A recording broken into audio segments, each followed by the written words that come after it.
Good morning. আজকে হচ্ছে 30শে জানুয়ারি, 30 জানুয়ারি, আর এখন টাইম হচ্ছে 10:45। আমার কালকে রাতে খুব জ্বর এসেছিল, ওই জন্য তাড়াতাড়ি ব্লগটাও শেষ করে দিয়েছিলাম। তো এইগুলো সব ফেটে গেছে জ্বরে। আর আজকে উঠে কোনো রকমের ডিঙ্কার জন্য যাতে বেরিয়ে যেতে পারে কলেজে, একটু বেলাতেই বেরোনো, সেটা আমার খুব সুবিধা হলো। তো এখন মোটামুটি ঠিক আছে। কালকে রাতে ওষুধ খেয়ে নিয়েছি। টুকটাক ভয়ও লাগে, এখন শরীর খারাপ হলে খুব সমস্যা হবে ডিঙ্কার। চলুন, একটা কফি খেয়েছি ছোট্ট করে, আর একটা খাচ্ছি, আর তারপর দেখতে থাকুন সারাদিন কী করি।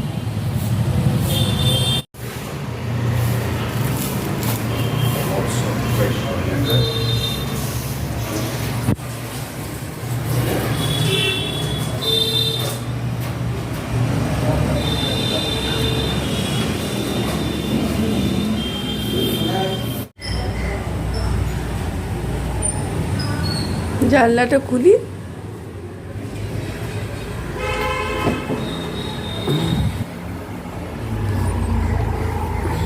আজকে ঠান্ডাটা কম, বল মামা। তোর শরীর ঠিক আছে তো? তো জ্বর জ্বর মনে হচ্ছে। জ্বর আছে না?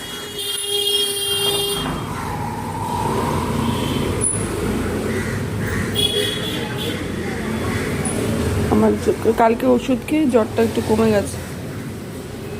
ওর 2:30 থেকে পরীক্ষা, আর ও বেরোবে ওই 12টা 12:30 নাগাদ। তো হয়েই এসছে মোটামুটি। আর আমি সোয়েটার গায়ে দিয়ে আছি। আজকে একদম ঠান্ডা নেই, তবুও প্রিকশন হিসেবে গায়ে দিয়ে রেখেছি যাতে আর না কিছু হয়, সেই জন্যে। আজকে একদম, চলুন একটু ডিঙ্কুর বারান্দা থেকে দেখাই। একদম আজকে ঠান্ডা নেই, অবাক করে ঠান্ডাটা একদমই চলে গেল। হয়তো সন্ধ্যেতে রাতে পড়তে পারে। আর আমার যে কীভাবে কালকে জ্বর এলো বুঝতে পারলাম না। দাঁড়ান, আমার বাড়ির উল্টো দিকে যেখান থেকে আমি সব কিছু বাজার করে দেখাচ্ছি। এই যে এইটা আমার দোকান বাজারে দেখুন, করে দেখাই। এই দেখুন, এখানে সব আছে, আনাজ থেকে ফল থেকে সব রাখে। এইটাই হচ্ছে সব গ্রসারি রাখে। হঠাৎ করে এমার্জেন্সি পারপাস সবই এই দোকানে পাওয়া যায়।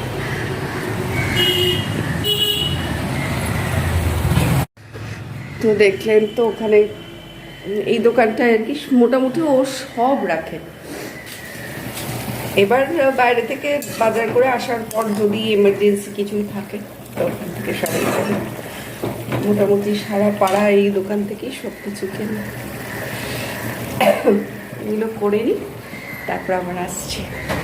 বের হলাম, বুঝলেন, কি কোথাও যাবো না, একটু ওই ঈদবিতে যাবো, একটু ছোট্ট কাজ আছে। আর ডিঙ্কু এখন খেতে বসেছে, ডিঙ্কু খেয়ে নিজের মতন বেরিয়ে যাবে। ওকে বেস্ট অফ লাক করে না। দেখেছেন, আমি আবার ভুলে গেলাম। আমি যখন ডিঙ্কুর সঙ্গে কথা বলি না, আমি তখন ক্যামেরাটা অন করতে ভুলে যাই। দেখছি এটা আমার বাড়ির পেছনের দিক দিয়ে গলি, একটু শর্টকাট হয়, আর একটু সাথে গলিটা ঠিক আছে। আর আজকে গায়ে দেখুন কিছু পরিনি, শুধু একটা পাতলা শল দিয়েছি। আর কী করেছি বাইরে বেরিয়ে বুঝলাম, দিনের বেলাটা বেশ ভালো লাগছে, আরাম, রোদ্রের আলোটার জন্য। ঠিক 4:30 5টা থেকে লো হয়ে যাচ্ছে, বেশ ঠান্ডা পড়ছে সন্ধ্যেবেলা। আমি ওটাতেই কালকে বুঝতে পারিনি। যাই হোক, মেন রোডে উঠলাম, রাখছি ফোনটা, কারণ আমার এটা টরিগঞ্জ মেট্রোর দিকে যাওয়ার রাস্তা, তো ওই জন্য সারাক্ষণ এখানে ট্রান্সপোর্ট হিসেবে অটোটা চলে। সরু রাস্তা,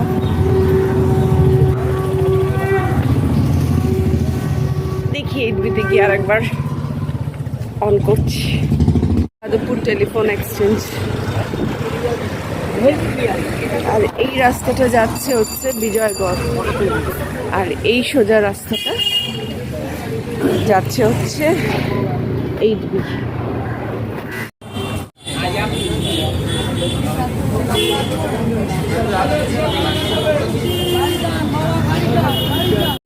এটা যাদবপুর কফি হাউস। মঙ্গলবার আজ মঙ্গলবারের পুজো হল, হনুমানজিরও পুজো করলাম।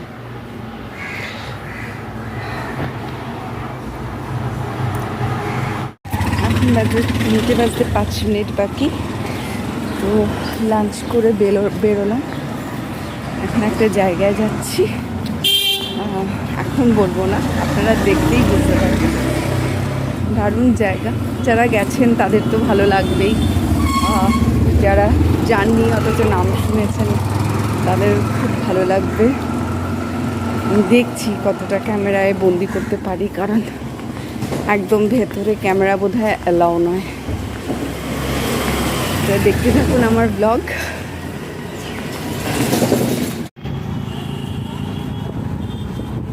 ও যাদবপুর 8B থেকে অটোয় উঠে পড়লাম। এখান থেকে গড়িয়া নামবো, তারপর গড়িয়া থেকে আবার অটো করে রাজপুরের দিকে যাব। রাজপুরে নেমে বলবো কোথায়।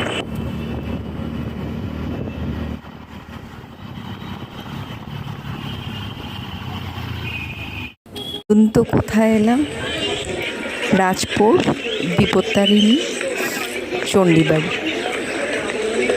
যে কোনো সময় যে কোনো কাউকে জিজ্ঞেস করবেন, এটা দক্ষিণ 24 পরগনা এরিয়ার মধ্যে পড়ে।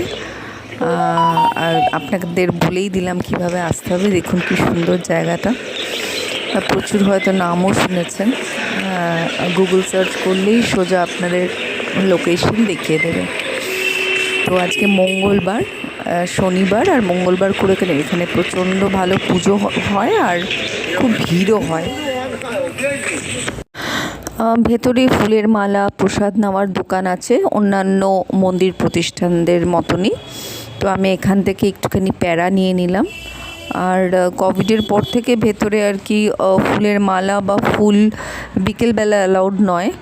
হয়তো আপনারা যখন আসবেন তখন হয়তো দিতে পারবেন।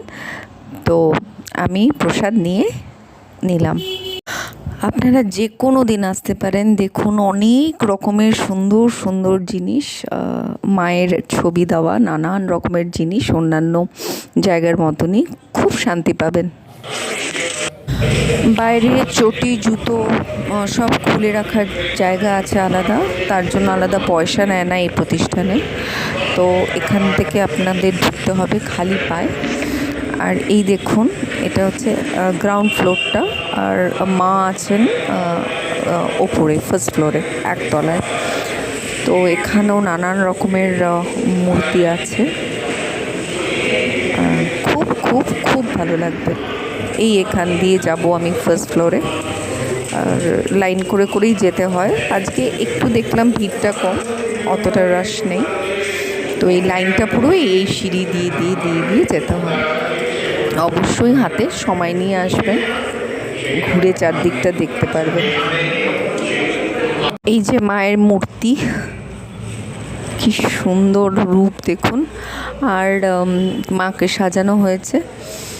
প্রত্যেক আধ ঘন্টা অন্তর অন্তর আর কি মায়ের পুজো দেওয়া হয়। এরপর আরতি হবে। সেই আরতি আর কি ক্যামেরা বন্দি করা নিষিদ্ধ। চারিদিকে সিসিটিভি আছে, ওইটুকুনি আপনারা ক্যামেরায় ক্যাপচার করতে পারবেন না। আর এই জায়গাটা হচ্ছে মন্দিরের বাইরের প্রাঙ্গণ। এত সুন্দর করে সাজানো, অনেকটা বড় এরিয়া। এই এতটা এরিয়া এত সুন্দর করে সাজানো চারটিখানিক ব্যাপার নয়, অদ্ভুত সুন্দর করে। প্রচুর ট্রাস্টিজ আছে, প্রচুর নানান অঞ্চল থেকে দেশ বিদেশের লোকজন আসে, কারণ এতটাই স্পিরিচুয়াল জায়গাটা। এই শীত থাকতে থাকতে চলে আসুন একদিন, সারাদিন কাটিয়ে যান। এখানে সব রকমের ব্যবস্থা আছে, খাওয়া দাওয়া সব কিছু। রাজপুর গঙ্গা, এটা শ্মশানের ঘাট। তো এই দেখছেন মাঝখানে ব্যারিকেডগুলো, সব আলাদা আলাদা সব ওই ফেরি করা।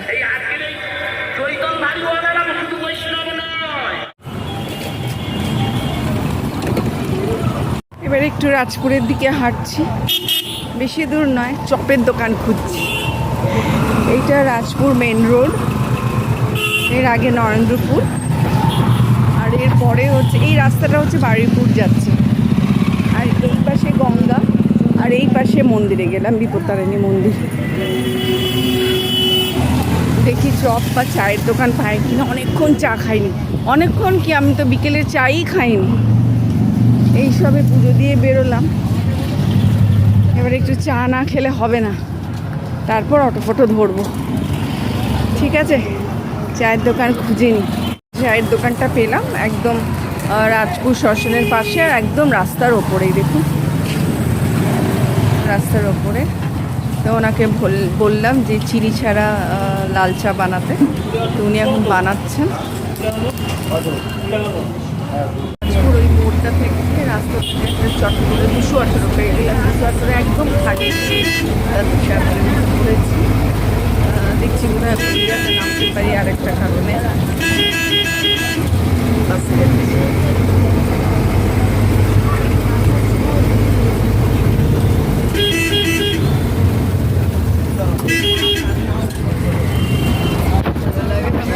সামনের সিটে বসে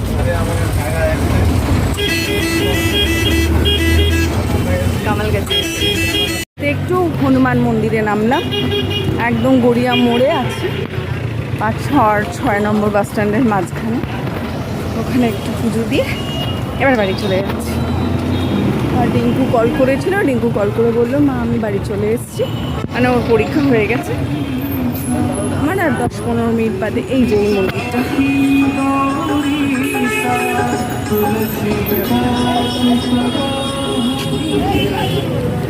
এই মন্দিরটা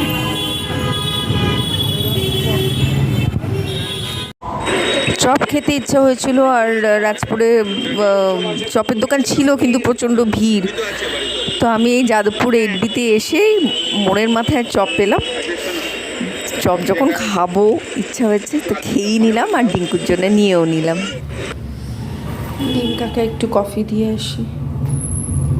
ডিঙ্কা কফি, দাঁড়া দাঁড়া, পড়ে যাবে দুম করে। ঠিক আছে। আর ডিঙ্কার জন্য একটু চপ এনেছিলাম, মুড়ি চপ খেলো সন্ধ্যাবেলা, কফি। আর আমি এখানে ভাত বসিয়ে দিয়েছি রাতে, আর ভাবছি আলু পনির করব রাতে। তো আমাদের ডিনার স্টার্ট হয়ে গেল, এখন বাজে 11টা। আর এখানেই ব্লগটা শেষ করব।